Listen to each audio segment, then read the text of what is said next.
soundcloudradio.com. We got a special show tonight. Everybody, I'm very excited. We're just going to kick it right off tonight. We got Rock and Roll Hall of Famer, legendary guitarist, Ricky Byrd on the program tonight. Ricky, how you doing tonight? I'm doing pretty good, brother. How you doing? I'm doing well. I'm glad we were able to get this together on short notice. I'm glad to have you on. Everything in my life is on short notice, man. Well, that's good. Yeah, I'm the same way. Doug Machine from Machine Sports Hour will be able to get behind the glass tonight for this interview. So, you're Ricky Byrd, legendary guitarist. You were with Joan, Jett and the Blackhearts for, I think, 11 years. Yeah, something like that, yeah. You're in the Rock and Roll Hall of Fame 2015. That is true. We'll just start it right off. What started you into music? Like, what pushed you into the music world? Okay, so I'll give you the Reader's Digest version of that. I pretty much, if you saw the Hall of Fame induction in 2015, I literally told that story. I mean, I grew up in the Bronx, in Highbridge, right up the block from Yankee Stadium. Very just really great, normal Bronx childhood, brother. Every Sunday night we watched the Ed Sullivan Show.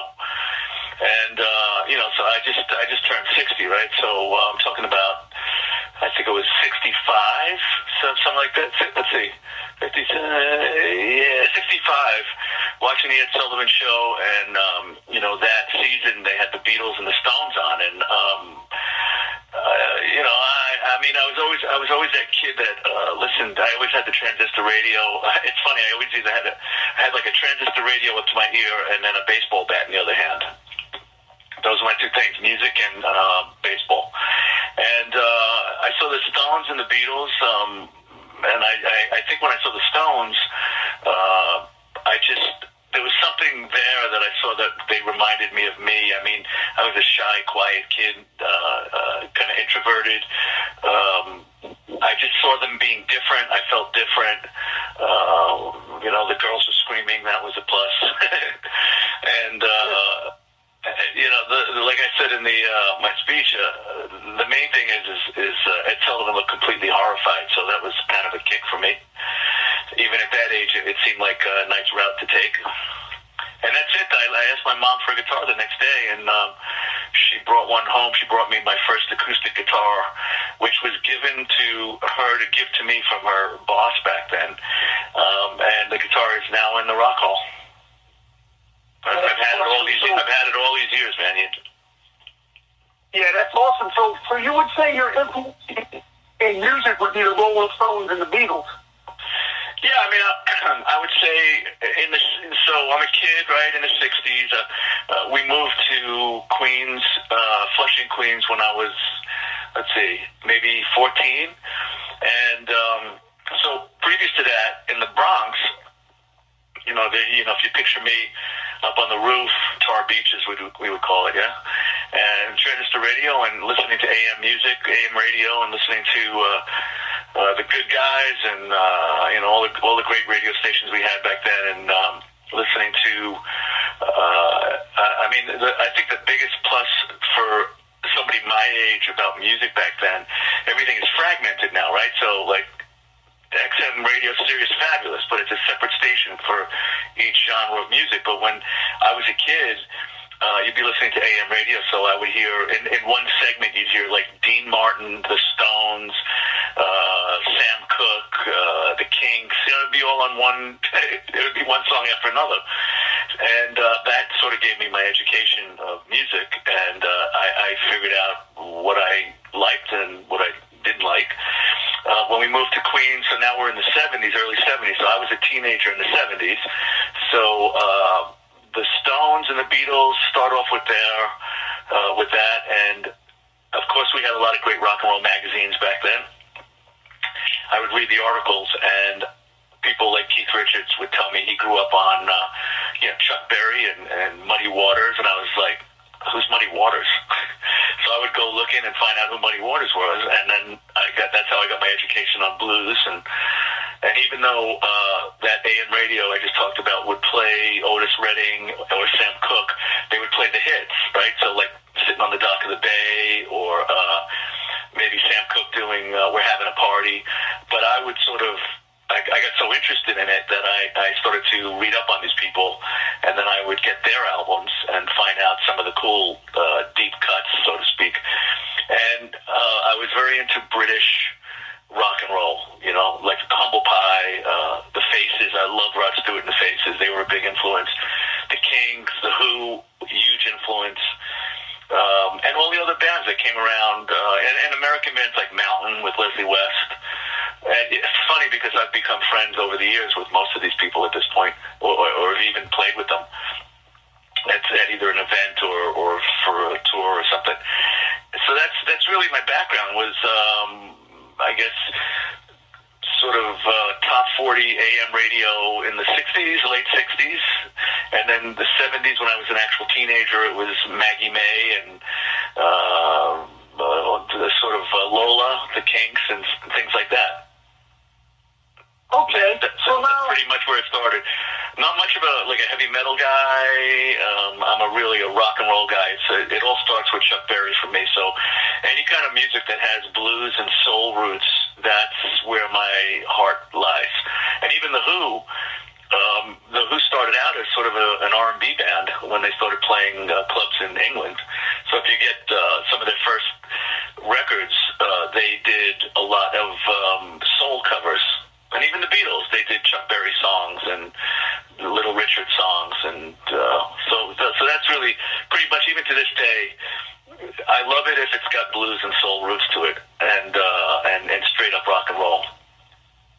Right, now I'm going to get to a Chuck Berry question in a minute, but those were your influences. Now, how does it make you feel knowing that there's a lot of musicians right now that list you as one of their influences? And a couple examples are Billy Joe Armstrong from Green Day and Dave Grohl, and the Foo Fighters list you as a big influence, and there's many other bands that do. So how does that make you feel? Well, I mean, you're talking about really influences of Joan and the Blackhearts, but I mean, I have people actually. That's what's great about social media. Well, this is probably the only thing that's great about social media is I get contacted by people. I'm pretty easy to find on Facebook and Twitter and Instagram, and they say, "Hey, man, you know, you're the reason I picked up the guitar in the first place," and that's pretty surreal because that's how I felt about certain people. You know what I'm saying? So it's humbling. It's pretty damn cool, man. Yeah, there's off the top of my head, I forget his name, but the guitar player for Blink-182, he listed playing. He's done interviews saying that playing the riffs from "I Love Rock and Roll" was how he learned how to play guitar. So that's why I asked that question. And I learned how to play guitar. I learned how to play guitar by listening to, Zeppelin records and trying to cop Jimmy Page, scratching the record over and over again, listening to the guitar break from Heartbreak or something. But I just actually, somebody just posted something maybe 2 weeks ago that the British magazine NME, New Musical Express, they had I think it was a top 100 guitar solos, and my solo in "I Love Rock and Roll" I think came in number 37, which is pretty damn cool. That's going to lead straight into the next question. I mean, how "I Love Rock and Roll" it was a major hit. I mean, it was number one, and to this day it continues everywhere you go. I mean, I'm actually a bull riding guy, and all bull riding events during the show will play "I Love Rock and Roll." All sporting events. I mean, everywhere you go, you hear it, and even on what they call terrestrial radio, it's still played daily. Like, looking back on that song, the first couple times you did it to now, how do you feel about that song? Like, knowing you were part of, that number one hit. Well, of course, we didn't know it at the time. I joined the band in '81. There's a great guy and a great producer and guitar player named Eric Amble, who was the guitar player previous to me. He left the band. They just had started working on the I Love Rock and Roll record, so yeah, I played with Joan. I went to a rehearsal studio, played with her. Yeah, obviously everything went well. I joined the band, and then we started to record the record, the I Love Rock and Roll record. And Eric I think he's on Crimson and Clover and maybe Little Drummer Boy, as well as I am. But he played the solo, I think, in Crimson, and we just recorded that whole record. So we did this record. I mean, I don't think I don't know. Does anybody know when they do it? I guess some people say, yeah, we knew it was going to be a hit. I guess the Motown people, when Smokey Robinson would come in with something, you would kind of tell it would be a hit. But I Love Rock and Roll is just a very simple song written by my friend Alan Merrill and a guy named Jake Hooker, who's since passed away. And it was just it's just a very simple 3-4 chord song. It's anthemic. It's got a great chorus. And literally, we finish the record. We get in I think it was a Winnebago even, and we start going around the country playing clubs. And then all of a sudden, it's the music Bibles like Billboard and Cashbox back then. We would keep getting word that the song came in number 150 or something. Then it was 130. Then it was 78. Then it was all the way to number 1. So actually, we were in the middle of the storm as the record was climbing up the charts, and it's just one of those songs that's.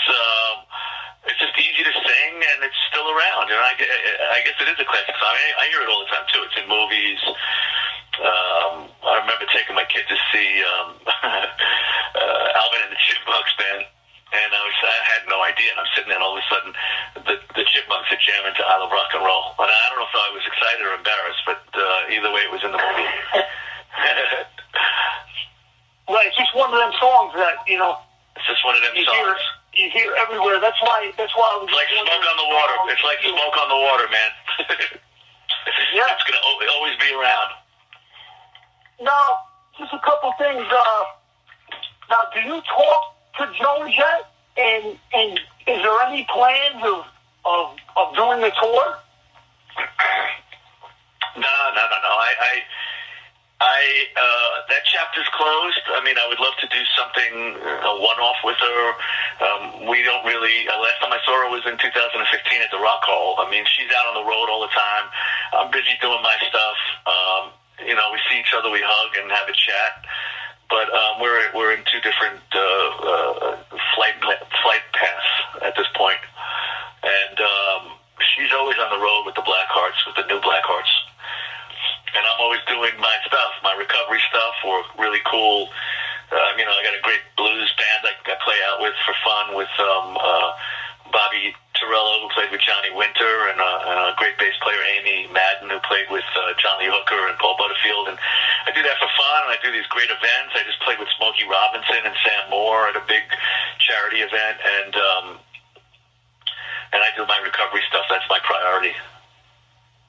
Okay, who was like, as far as musicians that you got to play with, because you played with everybody, I'm not going to list them all off, but who was your favorite, like the one you were the most, like the greatest one to play with, like, who was the one that got you most excited to play with? Well, I just mentioned Smokey Robinson. I mean, Smokey was, in fact, I'll tell you, when this was back in, I think it was around my birthday, so it was around October. It was for a charity called Little Kids Rock, which is great to get instruments into schools. And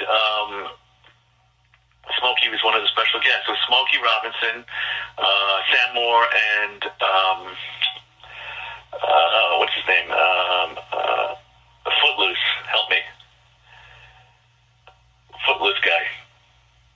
I'm not sure. I'm blanking. Yeah, me too. But I could see his face. All of a sudden, my mind just went blank.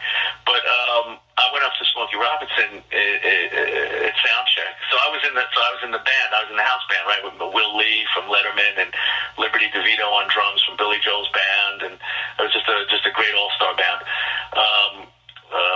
I went over to Smokey Robinson. I introduced myself, and I said to him, man, picture me at 6 years old, 7 years old with a transistor radio listening to Second That Emotion. And here I am, I'm your guitar player tonight, you know, and that night I played Second That Emotion and Get Ready. I think it was Get Ready. Now we played like 4 songs with Smokey, and then I played Soul Man with Sam Moore. So those things are like crazy, man, because those were the songs and the people that I listened to when I was a kid. Also, I guess there's so many. I mean, you saw the list of who I played with. So I did some with Springsteen at an event, and you know, Dion, and I played with Jimmy. Of course, Paul McCartney. I played with Paul McCartney and Ringo at the induction. Stevie Wonder was on stage, and Peter Wolf from the Giles Band, who I grew up listening to. Back in the 80s, we did one of the Beach Boys July 4th concerts, and I wound up, you know, sharing an amp in the encore, doing a Beach Boys songs with Jimmy Page. I did a record with Roger Daltrey. I did a tour with Roger Daltrey. I toured with Ian Hunter, man. I got to play all the young dudes. I toured with them all over Sweden and a couple of shows in England. So I've been really blessed to play with most of the people that I grew up listening to. I guess my bucket list is I'd love to play with Rod Stewart something, Maggie May or something. I'd love to play with Keith. I've never even met Rod Stewart. I mean, you know, I'd love to play with Clapton, but I've really played with a lot of great people, and it just continues because I do a lot of these great events, and I'm usually in this, like, you know, all-star house band, and then there's special guests. So every time I do it, it's somebody really cool. I mean, I played with Alice Cooper, man. I've done Schools Out and 18, and what else did we do? Schools Out 18. We did like 5 or 6, 7 Alice Cooper tunes. So it's been really cool so far. Now, for everybody just tuning in, you listen to the Hollering with Hammer show on VictoryLaneRadio.com, and joining us tonight is Rock and Roll Hall of Fame guitarist Ricky Byrd. Now, right now, you're doing some cool stuff for recovery, you know, right, for addiction and stuff like that. And, you know, myself, I battled addictions. You know, I beat that. You know, I'm grateful I'm here today. And you've been sober for many, many years. And right now, you got a project going on. It's you can head to pledgemusic.com/projects/Ricky Byrd. And what you're doing is you're raising money in a campaign to record a recovery CD to give out to musical groups at rehabs and treatment centers. Am I correct on that? Yeah, so the long and short of that is I'm in my maybe 29 and a half years clean now. I got involved about 8 years ago doing, you know, combining music with recovery by doing sort of benefit shows for treatment centers, this and that. And then that turned into something where I started to go to treatment facilities around the country, and I would lead like a music group. So I started off with like 1 or 2 songs of that the lyrics are, the music is whatever I want. Rock and roll could be acoustic. I mean, it's all acoustic, but right this minute. It could be soulful, rock and roll, it could be bluesy, but the lyrics are all about addiction, recovery, hope, and inspiration. And basically, my concept is, I know from just being a regular songwriter, I mean, I've had a lot of songs covered by other artists, and I know that music for all of us is sort of a bridge to healing. You know, whether you broke up with somebody or you're having a rough time in your life, or music always kind of calms us down or gets us fired up, you know, for a cause. So I figured, let me try doing this in the recovery kind of circle and see. Basically, what I'm trying to do is I'm trying to use these songs and my story, which I tell and I chat up and I talk about recovery and rock and roll and what I was like before I got clean and how I got clean. And I'm trying to use music as sort of a distraction and a sort of a healing touchstone to keep them clean until recovery can actually reach in and grab them by the heart and soul and change their life. See, there's like 25 million people in this country in recovery right now, all kinds of recovery, 12-step stuff, there's other stuff. This is the worst drug epidemic we've ever had, between heroin and opioid pain relievers and cocaine and alcoholism. We lost probably 50,000 people last year to basically heroin, opioids, and I think it was cocaine also. So that's not even counting alcohol. So I kind of made it my mission to do this. And as I kept doing these, leading these music groups, I started writing new songs. And how did I get the subject matter? I would talk to the patients, and they would talk about relapse, or they would talk about feeling low self-esteem, and then I would just start writing these songs about this. So now I have about 18 tunes. Some I've written probably half of them myself, and then the rest I wrote with my friend Richie Supa, who's in Florida. Richie co-wrote Amazing with Steven Tyler and Chip Away the Stone, and he's a famous songwriter. He's also in recovery for over 20 years, and I just wrote two with Mark Hudson, who was in the Hudson Brothers, but he also produced and played with Ringo, and he wrote for Aerosmith, Living on the Edge. So I have a complete catalog of these kinds of songs, and the deal is every time I do one of these groups, and I literally just did one this past Wednesday, and I get the same thing afterwards, like, where can we get these songs? So I've been kind of saying for like 2 years, I've been saying, I'm going to do a campaign, I'm going to raise the money, I'm going to do a proper record, I'll get some of my rock and roll famous friends on it, and it's going to be musically anywhere I want. It could be like a Stonesy kind of song, or an Otis Redding kind of song, or a Neil Young kind of song, but it's going to be, the lyrics are all going to be about recovery. So I started a campaign about a month and a half ago. We have a goal to reach. We only have, I think, 16 days left. We still have, we're only up to 49% of the goal. Now, I don't know if it's because I chose to put it out around Christmas and people have no money, but it certainly is a great cause. And what I'm going to do is I'm going to record the record, and then I'm going to put it on flash drives, and I'm going to give them out to the patients when I go to these treatment centers, right? I'm going to, at the end of the day, okay, so take these things home with you.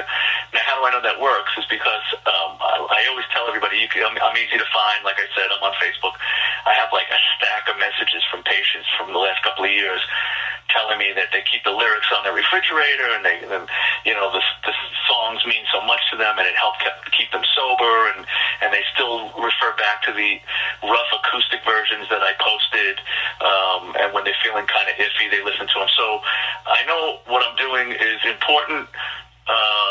There's no cure for addiction, really. It's more of a daily reprieve, and if I'm helping save a life, then that's why I'm here, bro. That's my mission. So what I really need people to do is to purchase, at the very least, $15 you can get a digital download when it's done. $25 you get a hard copy. $50 I'll sign the hard copy. There's all these different perk levels, for donations. But at the very least, you could pre-order the CD and help me make the goal by February 4th. I'm quickly running out of time, and I do not want to go back to these patients and say, look, I couldn't raise the money. So that's what I really need. I need people to go on the link that you said, and it's going to, if you grew up listening to anything that I played on, if you're a fan of rock and roll, if you're in recovery, if you know somebody that's in recovery, if you support the recovery lifestyle, pre-order the record, dude, man. It's going to be a rock and roll record. I put out my own record about 4 years ago, straight up rock and roll. Everybody loved it. Great reviews across the board. This is going to be just like that, except the message is going to be clear-cut about living a clean life. It's not going to be goofy. It's really cool rock and roll songs, but the message is clear. I'm just trying to save some lives. I can't count on government government to save lives. I can't count on. We all have to keep our. We're going through a lot of change now in this country. The best thing we could all do is keep our own side of the street clean and try to pitch in. You know what I'm saying? And that's what I'm doing. I'm just trying to be part of the solution. So I'm asking everybody to go on that link and help me get to the goal before February 4th. Yeah, everybody just heads to pledgemusic.com/projects/Ricky Byrd.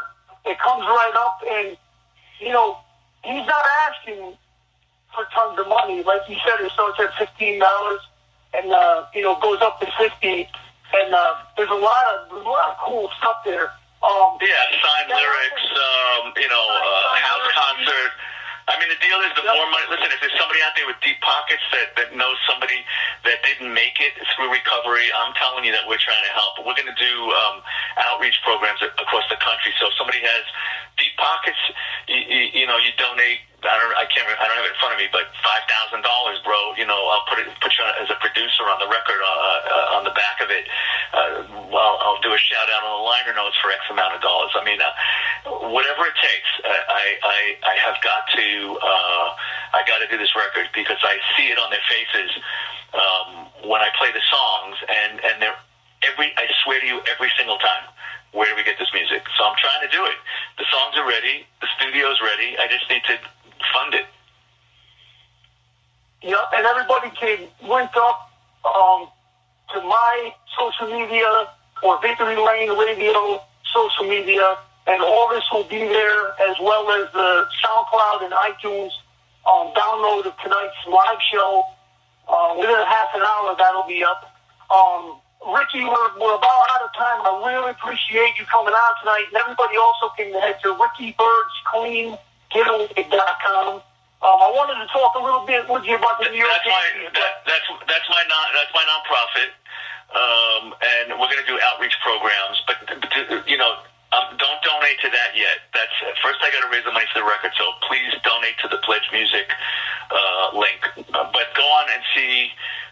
If you want Ricky Byrd's Clean Getaway, we're going to be doing outreach programs and all-star band shows and small acoustic shows to raise money for nonprofit treatment facilities around the country. So that's it. But the Pledge Music thing is a priority right now. And as far as the last word on baseball, I am like Yankee boy. I'm Yankee boy, brother. I grew up in the Bronx. You could see into the stadium from my kitchen window. I grew up on Mickey Mantle. In fact, I was born October 20th, 1956, which is his birthday and his best year. I mean, I'm friends. Bobby Mercer was a really good friend of mine, and still Kay, his wife, is a great friend. And I used to play softball with Todd, his son, when he lived in New York. And I'm just all about Yankees, and I'm very excited about this new season. We got some new blood. I really like what I saw at the end of the last year. And there's got to be a turnover every couple of years, man. You gotta get some new blood in there, and if you want to compete. Absolutely, Ricky Byrd, Rock and Roll Hall. I appreciate you coming on tonight. Thank you very much, man. I appreciate the time, and bro, get everybody to go on there and help us make this goal so we could try to save some lives. We're definitely going to do that. Thank you. Thanks, man. Have a good night. You too. Everybody listen to the Hollering with Hammer show on VictoryLaneRadio.com. I'm about to get out of here. We're at the clock, but there's just a couple things real fast. Tomorrow night, Jordan Penny from Fitness Edge MMA will be fighting on FlowCombat.com. That's part of Valor Fight. He was supposed to be on the program this month. I couldn't make it happen. Championship City Auto Race. Check them out on Facebook. Check out Racing Underdogs on Twitter. Check out Club Resurrection Jacks on Facebook. Also, head to Soldiers of Silence on Facebook and As Darkness Dies. This has been the Hollering with Hammer show tonight. Thank you, everybody. Stay tuned to the Hollering with Hammer Facebook pages and all the social media to find out updates on the next show. Doug Rashid, thank you. Have a good night, good people of the world.